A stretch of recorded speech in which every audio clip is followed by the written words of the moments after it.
Dan itu emang ada jalan setapak, jalan tanah bergerikil batu, dan udah ilalang dan hutan di situ. Dan di situ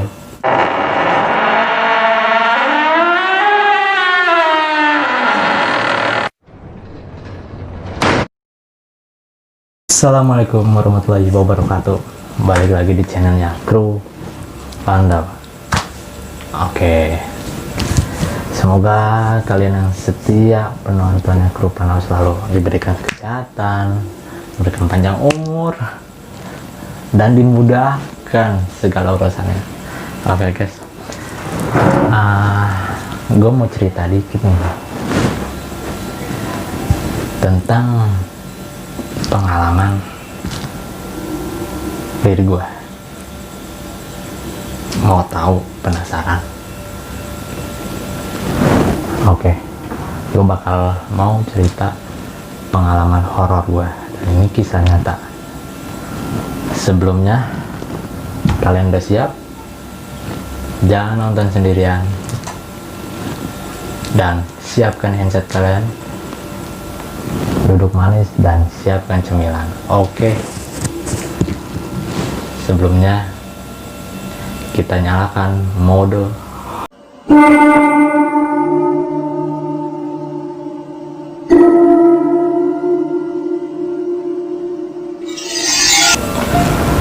oke. Ini cerita 3 tahun yang lalu,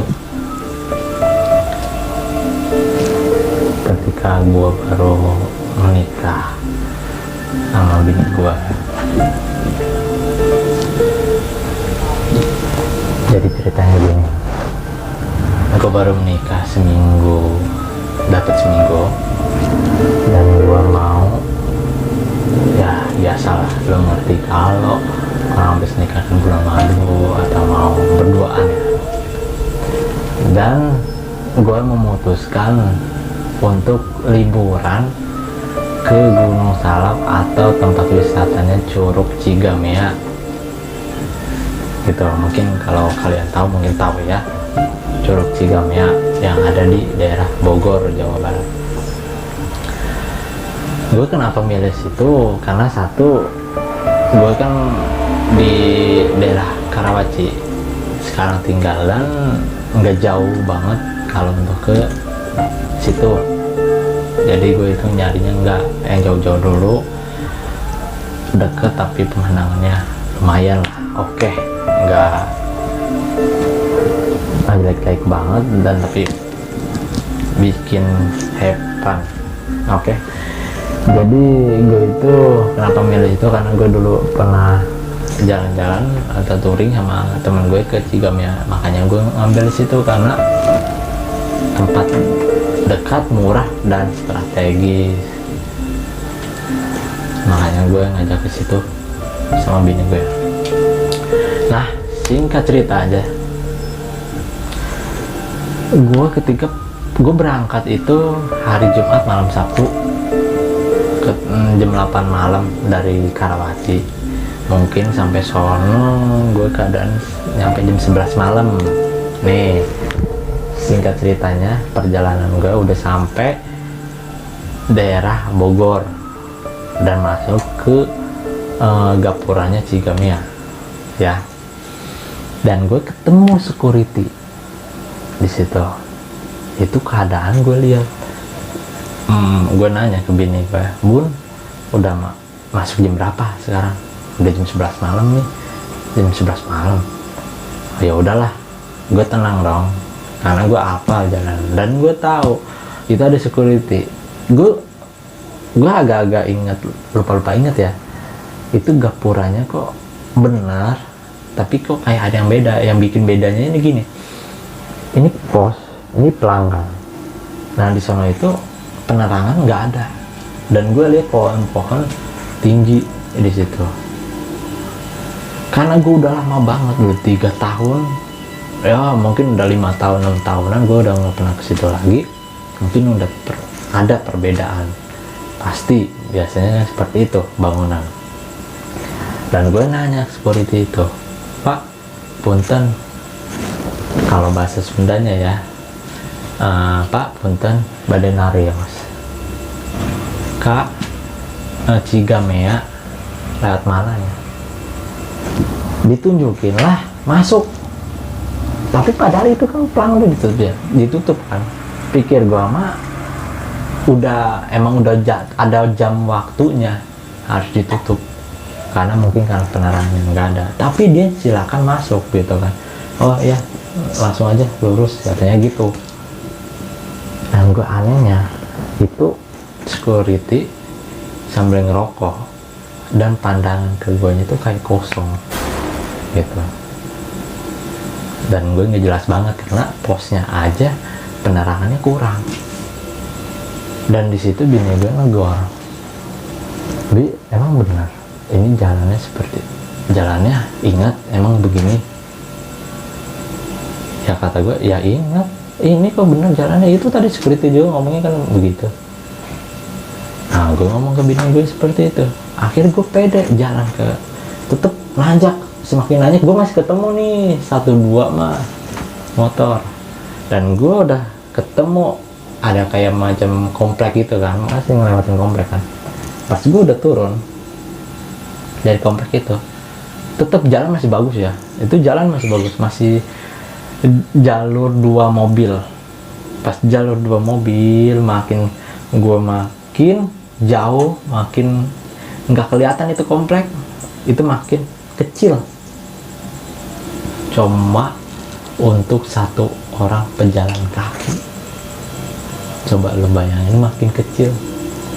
Dan itu gue udah nggak ketemu yang namanya motor lewat, bahkan jangankan mobil ya atau hal yang mana, motor yang tadinya gue lihat itu juga udah nggak ada sama sekali yang bisa ada pas-pasan gue penerangannya ya. Di situ penerangan nggak ada, lampu jalan pun nggak ada, rumah penduduk pun nggak ada.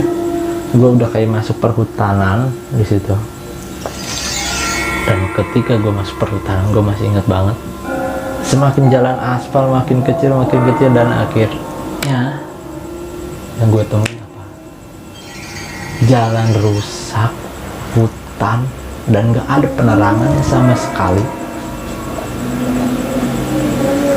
Penerangan cuma ada 1, cahaya dari motor gue. Dan disitu gue mikir, ya jalan jelek banget bun, bisa bocor nih. Kalau bocor kan gue mikirnya mau ke mana, bengkel nggak ada coba, ya kan. Di situ udah panik nih, tapi gue coba tenang, dan gue juga coba nenangin diri gue. Semakin gue sini, mulailah timbul ada suara-suara hal yang aneh. Kan di situ namanya hutan, tapi masih kayak kelihatan entah ilalang atau apa gitu ya. Ada suara kayak ada ya, kayak gimana ya, kalau kita diem ya, ini posisi kita lagi diem, terus kayak ada serangga atau tikus tanah atau apa yang dari misal ya lu tau lah, misal rumput lagi diem itu ada suara seperti itu. Itu jalan di perjalanan gue denger banget, dan suaranya kecil tapi jelas gitu. Nah seperti itulah kurang lebihnya kan. Gue semakin parno dan gue semakin panik, dan tapi gue nyoba buat tenang walaupun badan gue udah merinding yang luar biasa banget. Apa sih yang gue pikirin di situ? Udah jalan sepi, penerangan nggak ada, penerangan cuma 1 motor gue. Yang gue pikirin apa? 1 begal, rampok, dan kedua yaitu hantu atau setan. Itu yang gue pikirin. Bini gue melu gue kencang banget, dan gue juga jadi apa ya, bini gue itu ya pastilah nama seorang istri ya satu-satunya yang cuma bisa nolong ya mungkin suami itu kan, di posisi itu. Dan gue juga di situ ya gue harus kuat dan harus nunjukin kalau gue itu bisa gitu kan.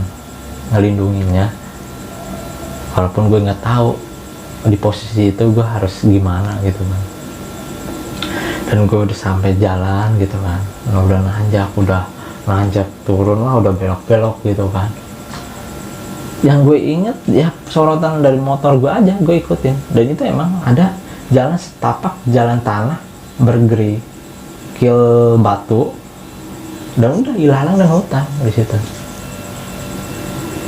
Dan di situ gue nemuin yang namanya ada segerombolan bapak-bapak lagi bawa obor di situ. Gue mencoba, alhamdulillah nih ketemu orang juga di situ kan. Tapi tahu nggak guys,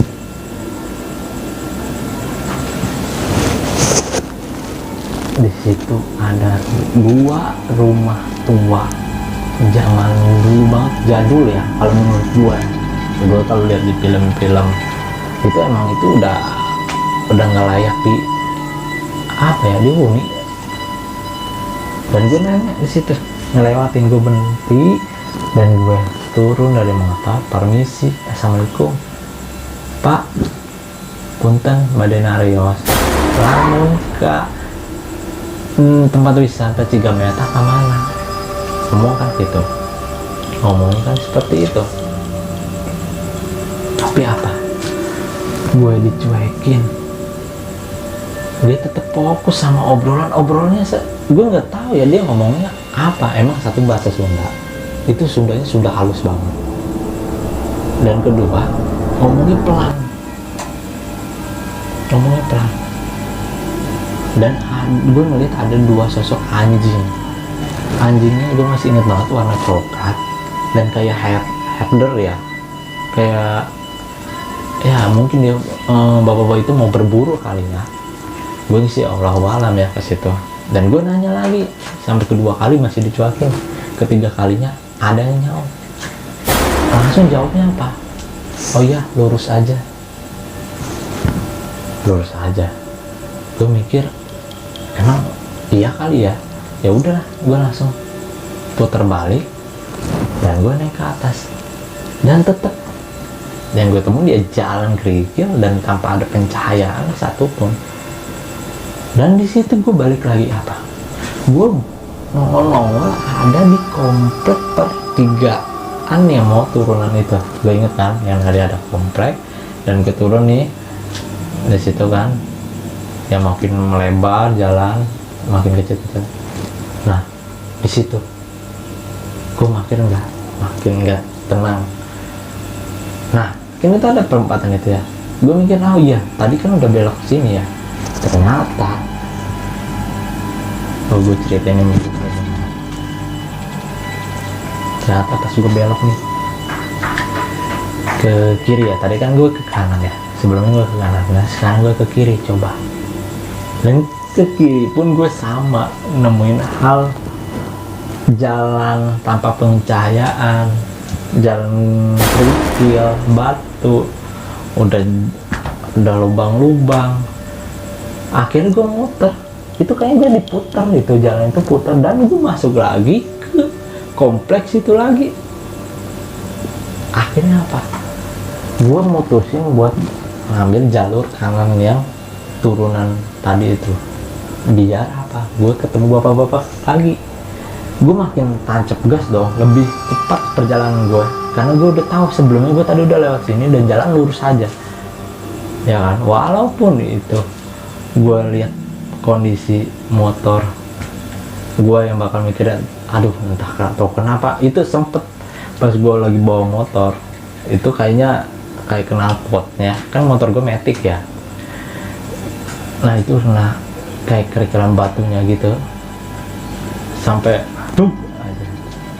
Tapi udahlah, nggak gue pikirin, penting gimana caranya gue selamat dan gue bisa sampai tujuan, udah itu aja.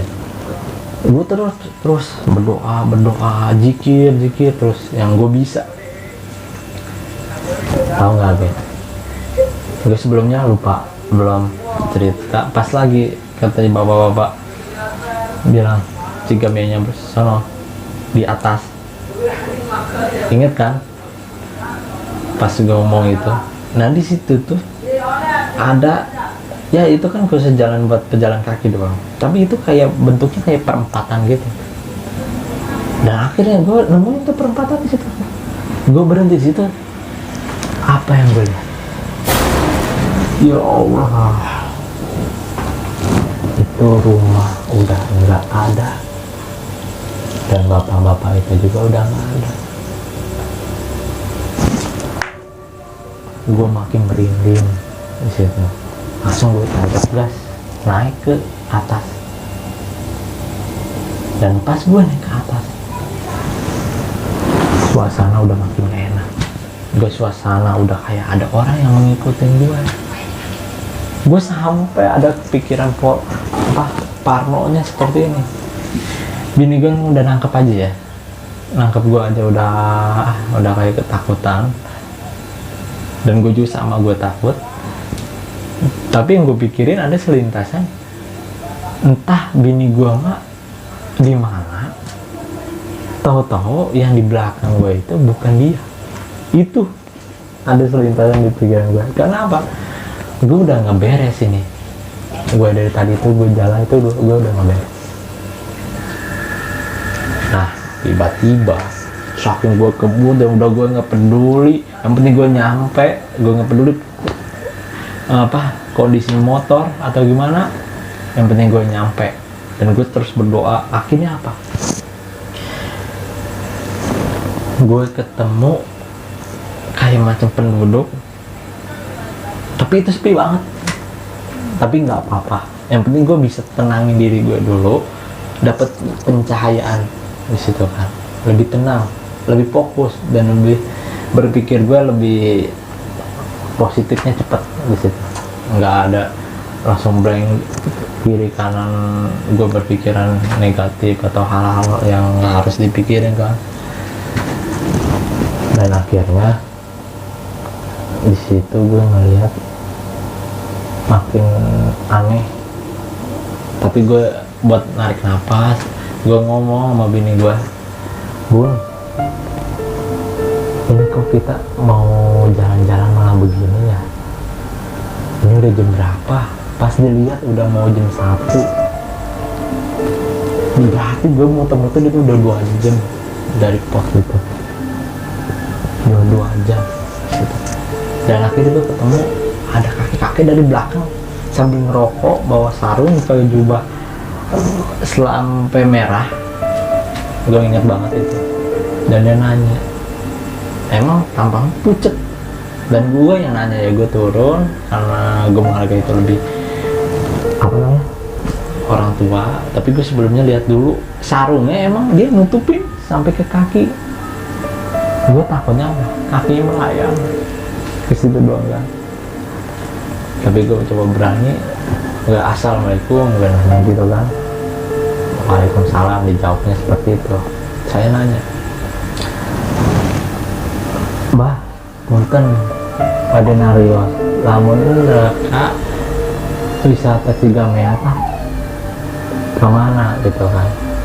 Akhirnya tunjukin, oh ke sono, nanti ada jalan raya, langsung manjat seperti itu kan. Gue teruslah di situ. Oh ya udah, akhirnya gue tancap gas sama bini gue ke situ. Sampai jalan situ, gue langsung nemuin namanya anak muda.